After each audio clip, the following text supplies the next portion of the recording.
एक लड़का जो अपने माता पिता से हद से ज़्यादा प्यार किया करता था, अचानक ही उसके पिता एकदम से बीमार हो जाते हैं। जब डॉक्टर साहब चेकअप करते हैं तो पता चलता है कि इनको कैंसर हो चुका है। दोस्तों, वहाँ से दवाइयाँ चलती हैं लेकिन आराम उनको नहीं लगता। फिर पड़ोस में ही रहने वाला एक व्यक्ति इस लड़के को कहता है कि आप हरिद्वार जाओ और वहाँ पर आपको बहुत अच्छी दवा मिलेंगे, आपके पापा को आराम मिल जाएगा। दोस्तों, ये लड़का बिना कुछ सोचे समझे हुए तुरंत ही तैयार हो जाता है और दिल्ली रेलवे स्टेशन पर पहुंच जाता है। यहां से ट्रेन लेकर हरिद्वार के लिए पहुंच जाता है और जैसे ही हरिद्वार पहुंचता है तो उस समय रात को करीब 2:30 बजे होते हैं। दोस्तों, वो लड़का सोचता है कि थोड़ी देर अब यहीं पर रुक लिया जाए, उसके बाद सुबह तू यहां से आगे दवाई लेने के लिए चल देना। दोस्तों, जैसे ही सुबह होती है, भोर के करीब 4:30 पौने 5 बजे का टाइम होता है, तो सामने कुछ साध्वियों का टोल दिखाई देता है। दोस्तों, साध्वी आपस में बातचीत कर रही होती हैं। उसे एक आवाज़ ऐसी लगती है कि जैसे ये आवाज़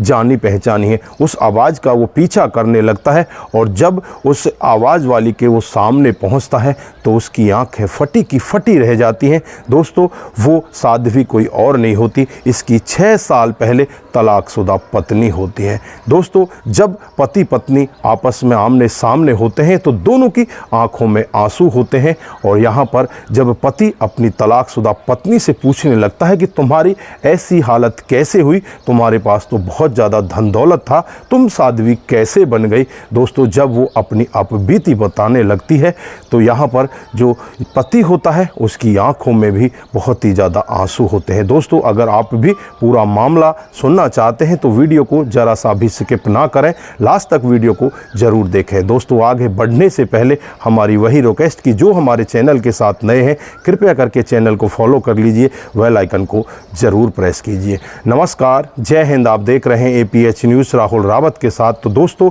आज की जो हकीकत की घटना आपको बताने जा रहा हूं, ये राजधानी दिल्ली की हकीकत की घटना है। यहाँ पर राजू नाम का एक लड़का, जिसका घर परिवार काफ़ी अच्छा होता है, उसमें उसका एक बड़ा भाई होता है, भाभी होती है, माता पिता होते हैं और वो खुद होता है। दोस्तों, परिवार ठीक ठाक चलने लगता है। अब घर वालों को लगने लगता है कि राजू की शादी कर देनी चाहिए, राजू के लिए कोई अच्छी सी लड़की देख लेनी चाहिए। दोस्तों, पड़ोस में ही एक लड़की देख ली जाती है जिसका नाम मधु होता है। देखने में बेहद ही खूबसूरत होती है और इनके पास भी बहुत ज़्यादा धन दौलत होती है। दोस्तों, दोनों की रजामंदी से शादी हो जाती है और शादी के बाद दुल्हन अपने घर पर आ जाती है, बहुत सारा दान दहेज अपने साथ में लेकर आती है। उसके अंदर बहुत ज़्यादा एटीट्यूड होता है। वो ज़्यादातर यही कहती है कि मेरे पास पैसे की कमी नहीं है, मैं यहाँ पर काम क्यों करूँ, काम करने के लिए तो मेरी बड़ी भाभी है ना, मेरी माँ जी हैं जो मेरी सास हैं, वो करेंगे काम, मैं तो यहाँ पर दान दहेज बहुत ज़्यादा लेकर आई हूँ। क्योंकि उसकी माँ उसे ऐसा कहकर भेजती थी कि बेटी, तुझे ज़्यादा काम करने की ज़रूरत नहीं है, अगर कुछ ज़रूरत पड़े तो और पैसे मैं भिजवा दूँगी। दोस्तों, इस तरह से बेटी के जीवन में उसकी माँ आग लगा देती है और एक दिन का वाक्य होता है, जब राजू अपने घर पर आता है तो मधु वहाँ पर बैठी होती है, उसकी भाभी काम कर रही होती है, उसकी माँ काम कर रही होती है।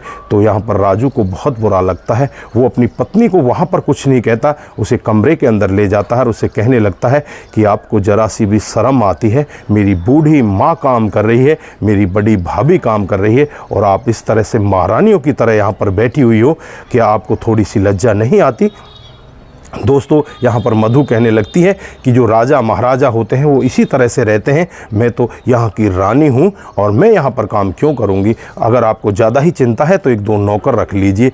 दोस्तों, यहाँ पर पति को गुस्सा आता है और उससे कहने लगता है कि यहाँ पर ये लोग जो काम कर रहे हैं, क्या ये आपको नौकर दिखाई देते हैं, मेरी बूढ़ी माँ काम कर रही है, मेरी भाभी काम कर रही है, कि आपको जरा सी भी शर्म नहीं आती। यहाँ पर लड़ाइयाँ होने लगती हैं। जो पत्नी होती है अपना एटीट्यूड इस तरह से दिखाती है, वो कहने लगती है कि मुझे इस सब की कोई ज़रूरत नहीं है, मैं यहाँ पर इस तरह से नहीं रहना चाहती, अगर तुम्हें मेरे साथ में रहना है तो मेरे तरीके से रहना होगा, नहीं तो मैं तुम्हारे साथ में नहीं रहना चाहती। दोस्तों, पति उसके मुंह की तरफ देखता रहता है कि ये कह क्या रही है, लेकिन वो अपने एटीट्यूड में, अपने घमंड में इस तरह से चूर होती है, वो कुछ नहीं कहती है। उसके बाद अपनी माँ को फ़ोन करती है और माँ से कहने लगती है कि माँ, मेरे साथ में इस तरह से हो रहा है, आपका दामाद इस तरह से मेरे को बोल रहा है। तो माँ कहने लगती लगती है कि इसका दिमाग खराब हो गया है, तू बेटी अपना सामान बांध और फटाफट हमारे घर के लिए आ जा। दोस्तों, माँ यहाँ पर इस तरह से बेटी के घर में आग लगा देती है।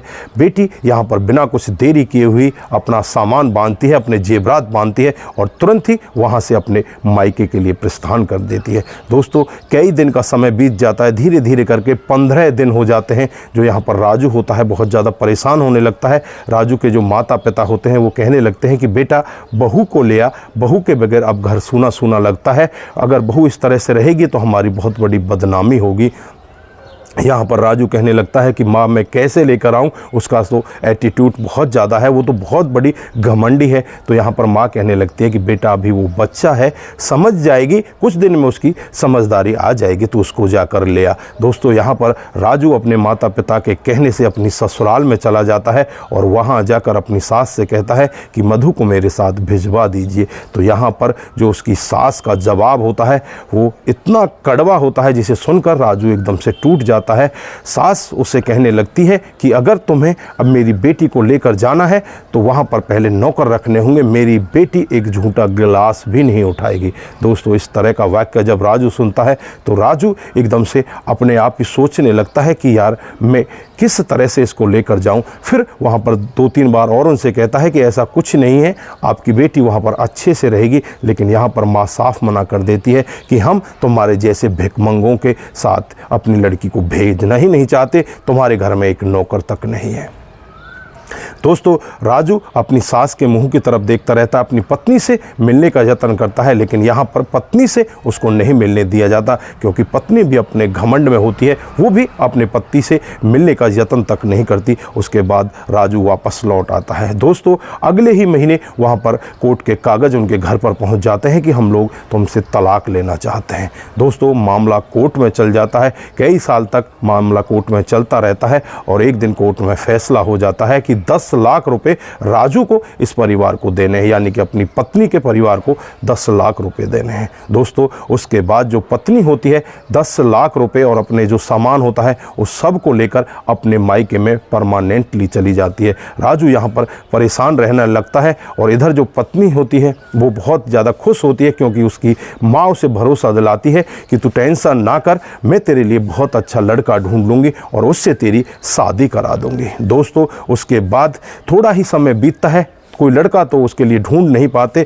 थोड़े समय बीतता है, जो मधु होती है उसके पापा और उसकी माँ और उनका एक ड्राइवर कहीं घूमने के लिए बाहर जा रहे होते हैं, तभी रोड पर एक एक्सीडेंट होता है और दोनों को दोनों उस एक्सीडेंट में मारे जाते हैं। दोस्तों, अब यहाँ पर मधु का रो रो कर बुरा हाल होता है कि अब मैं करूँ तो क्या करूँ, मेरी माँ ही मेरा सहारा थी, लेकिन आज वो मुझे छोड़कर चली गई, अब मैं किसके सहारे रहूँगी। यहाँ पर जो भाभी होती है उससे कहने लगती है कि तुझे चिंता करने की ज़रूरत नहीं है, टेंशन मत कर, हम तेरे लिए अच्छा सा लड़का ढूंढेंगे। दोस्तों, उसके बाद जो उसके पास पैसे होते हैं उन पैसों को भाभी बड़े प्यार पूर्वक उससे ले लेती है कि तू चिंता मत कर, तेरे लिए हम अच्छा सा लड़का देख रहे हैं और उससे तेरी शादी करा देंगे। दोस्तों, लड़का तो देखना बहुत दूर की बात है, उसके लिए किसी को उन्होंने देखा ही नहीं। जैसे ही थोड़ा समय और बीतता है, अब पैसे तो उससे ऐंठ लिए जाते हैं। अब वो लड़की घर पर परेशान रहने लगती है, उसे टाइम पर भोजन भी नहीं दिया जाता। भाभी यहाँ पर उसे ताने मारने लगती है, अगर तू इतनी ही भली होती, इतनी ही अच्छी होती तो अपने घर को, अपने परिवार को छोड़कर नहीं आ जाती। तो यहाँ पर भी इसी तरह से बैठी रहती है, कुछ नहीं करती, फ्री के यहाँ पर रोड तोड़ती है। दोस्तों, अब उसकी समझ में आने लगता है कि यहाँ पर तूने कितना बड़ा कांड कर दिया। अब तक वो अपने घमंड में थी, लेकिन अब उसका घमंड धीरे धीरे टूटने लगता है और एक दिन तो हद जब हो जाती है जब उसकी भाभी उससे कहने लगती है कि तुझे जरा सी भी शर्म है, जरा सी भी लिहाज है तो यहाँ पर ये बर्तन पड़े हुए इनको मांज, नहीं तो तुझे आज खाना नहीं मिलेगा। दोस्तों, मधु अपनी भाभी की तरफ देखती है और देखती ही रह जाती है कि मेरी माँ ने मुझसे इस तरह से कभी भी बात नहीं की और मेरी भाभी अब मुझसे इस तरह से बात कर रही है। फिर वो अपनी भाभी से कहती है कि ठीक है, मैं बर्तन नहीं मान सकती, मेरे जो 10 लाख रुपए हैं मुझे वापस दे दो। तो दोस्तों, यहाँ पर भाभी का क्या जवाब होता है कि तुम्हारे कौन से पैसे, वो पैसे तो हमने ही लगाए थे और वो हमारे पैसे हमारे पास वापस आ गए, तुम्हारा कुछ भी हमारे पास नहीं है, तुम यहाँ से चली जाओ, तुम्हारा यहाँ पर कोई नहीं नहीं है तुम यहाँ पर नहीं रह सकती और इस तरह से हम तुम्हें रख भी नहीं सकते। अगर तुम्हें यहाँ पर रहना है तो डेली काम करना पड़ेगा, झाड़ू भी करनी पड़ेगी, बर्तन भी मांजने पड़ेंगे, पोछा भी लगाना पड़ेगा। दोस्तों यहाँ पर मधु जब इस तरह से देखती है तो मधु एकदम से टूट जाती है और टूटकर वो घर से निकल जाती है। दोस्तों एक बस में बैठ जाती है और वो बस हरिद्वार के लिए जा रही होती है। दोस्तों वहाँ से बस में बैठकर वो हरिद्वार पहुँच जाती है और हरिद्वार में जब उसे 2 दिन भूखे पेट हो जाते हैं तो वो बहुत ही ज़्यादा दुखी हो जाती है। एक मंदिर के अंदर जाती है, वहाँ पर कई साधुओं को देखती है तो उनमें से एक साध्वी उसे अपने पास बुलाती है कि तू बच्चा किस तरह से परेशान है, तो वो अपनी अपबीती उस साध्वी को बताती है। दोस्तों साध्वी उससे कहती है कि पहले तुम खाना पीना खाओ, उसके बाद हम बातचीत करते हैं।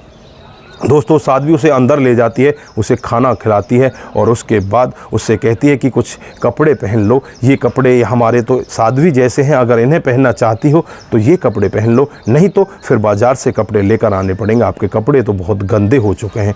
दोस्तों उसकी समझ में कुछ नहीं आ रहा था कि मैं करूं तो क्या करूं, मैं अपने पति के पास भी फ़ोन नहीं कर सकती, मेरे माता पिता मर चुके हैं, भैया भाभी ने मुझे घर से निकाल दिया है, अब मैं जाऊँ तो कहाँ जाऊँ। दोस्तों उसकी समझ में एक चीज़ आती है कि क्यों ना भगवान के चरणों में अपने जीवन को अर्पित कर देती हूँ, भगवान के पास ही रहती हूँ। मैंने बहुत बड़ी गलती की है, अगर मैं भगवान के चरणों में रहूँगी तो मेरी कुछ गलतियाँ हैं वो माफ़ हो जाएंगी, मैं भगवान की सेवा करना चाहती हूँ। फिर साध्वी से आग्रह करने लगती है और कहने लगती है कि मुझे भी अपनी चेली बना लो, मुझे भी अपने पास रख लो, मैं भी आपके साथ ही रहना चाहती हूँ, आपकी तरह ही भगवान की मैं भी सेवा करना चाहती हूँ।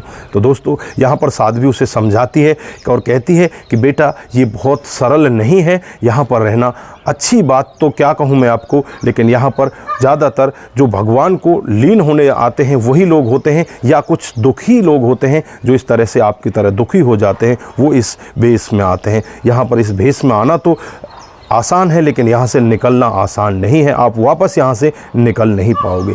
दोस्तों वो कहती है कि मुझे यहाँ से निकलना ही नहीं है, मुझे बस भगवान की सेवा करनी है, अपनी गलतियों का एहसास मुझे हो चुका है। दोस्तों उसके बाद उस साध्वी के साथ वो उसी मंदिर में रहने लगती है। दोस्तों आज जब ये प्लेटफार्म से लड़का निकल कर जा रहा था तो वो मंदिर का रास्ता होता है, उसी मंदिर के रास्ते पर उन साध्वियों की भीड़ में ये भी अपने पति को मिल जाती है। दोस्तों जब पति पूरा वाक्य सुनता है तो पति भी एकदम से सोचने के लिए मजबूर हो जाता है कि आखिरकार इसका घमंड किस तरह से टूटा। दोस्तों यहाँ पर जो पत्नी होती है अपने पति के चरणों में गिर जाती है और कहने लगती है कि मुझे माफ़ कर दो, मुझसे बहुत बड़ी गलती हुई है, मैं भगवान से तो उसी दिन से माफ़ी मांग रही हूँ, लेकिन तब तक आप मुझे माफ़ नहीं करोगे तब तक शायद भगवान भी मुझे माफ़ नहीं करेगा। दोस्तों उसके चरणों को छोड़ती नहीं और जो दूसरी साध्वी होती हैं उसकी तरफ देखने लगती हैं। यहाँ जो लड़का होता है राजू उसको उठाता है और उससे कहने लगता है कि आपने तो भेष ही ऐसा ले लिया है, अब मैं आपसे क्या कह सकता हूँ। दोस्तों उसके बाद जो पत्नी होती है वो अपने पति से कहने लगती है कि मुझे माफ़ कर दीजिए, मैं आपके साथ आपके घर चलना चाहती हूँ, मुझे अपने घर ले चलिए। दोस्तों उसके बाद वो लड़का कहता है कि मुझे दवाई लेनी है, मैं दवा ले लेता हूँ, वापस आ रहा हूँ तब मैं आपसे बात करूँगा। दोस्तों उसके बाद वो लड़का दवा लेने के लिए चला जाता है और दवा लेकर जैसे ही वापस आता है उसी स्टेशन के कोने पर वो मधु बैठी होती है। दोस्तों अपने पति को देखकर खुश होती है और कहने लगती है कि आप मुझे अपने साथ ले चलो, मैं बस आपके साथ ही जाना चाहती हूँ, मुझसे बहुत बड़ी गलती हुई है। दोस्तों यहाँ पर जो राजू होता है अपने घर वालों को फ़ोन करता है और घर वालों को पूरी कहानी के बारे में बताता है कि इस तरह से मधु के साथ में हो गया है, अब मैं करूं तो क्या करूं, क्या मैं उसे वापस लेकर आऊं या नहीं लेकर आऊं। जो राजू की माँ होती है वो राजू से कहने लगती है कि भगवान शायद यही चाहता था कि इसको अपने किए का पश्चाताप हो जाए और ये बाद में आपके साथ मिल जाए, अब तू बेटा बिना कुछ देरी किए बहू को अपने घर ले आ। दोस्तों उसके बाद राजू अपनी पत्नी को लेकर अपने घर आ जाता है। घर पर बहुत ही अच्छे से उसका स्वागत किया जाता है। इधर जो पिता की दवाई लेकर आया था उन दवाइयों से पिताजी को भी आराम मिल जाता है, पिता को भी राहत की सांस मिलती है। यहाँ पर बेटे का घर बसता हुआ देखकर पिता यहाँ पर और ज़्यादा खुश हो जाता है। पिता कहने लगता है कि बेटी तुमने घर वापस आकर मेरी आयु को और लंबा कर दिया, अब मैं